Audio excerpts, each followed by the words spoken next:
അങ്ങനെ സുഗമോ ദേവി പുത്തൻ പ്രൊമോല് ഭയങ്കരമായിട്ടുള്ള കരയിപ്പിക്കുന്ന ദൃശ്യങ്ങൾ തന്നെയായിട്ട് നമുക്ക് കാണുവാൻ സാധിക്കുന്നു. മീരയുടെ മരണം നമ്മുടെ മീരയുടെ അമ്മയും എല്ലാവരും അറിഞ്ഞിരിക്കുന്നു.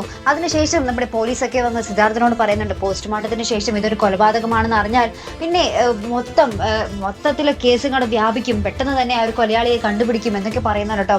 അതിനുശേഷം നമ്മുടെ നന്ദൻ നമ്മുടെ ബലരാമന്റെ അടുത്തേക്ക് എനിക്കൊരു കാര്യം പറയാനുണ്ട് അങ്കിളേ എന്നും പറഞ്ഞ് വരുന്നൊരു രംഗമാട്ടോ. അപ്പോൾ നമ്മുടെ ബലരാമൻ പറയുന്നുണ്ട് നീ ഒന്നും പറയണ്ട, എനിക്ക് മനസ്സിലാവും നിന്റെ സങ്കടം എന്നൊക്കെ പറയുന്നുണ്ട്. പക്ഷേ നന്ദൻ താനാണ് മീരയെ കൊന്നത് എന്നുള്ളൊരു വാർത്തയാണ് പറയാൻ പോകുന്നതെങ്കിൽ പിന്നെ തീർന്നു. ബലരാമൻ മുന്നും പിന്നും നോക്കില്ല, തീർത്ത് കളയും നമ്മുടെ നന്ദനെ, അല്ലെ പ്രേക്ഷകരെ.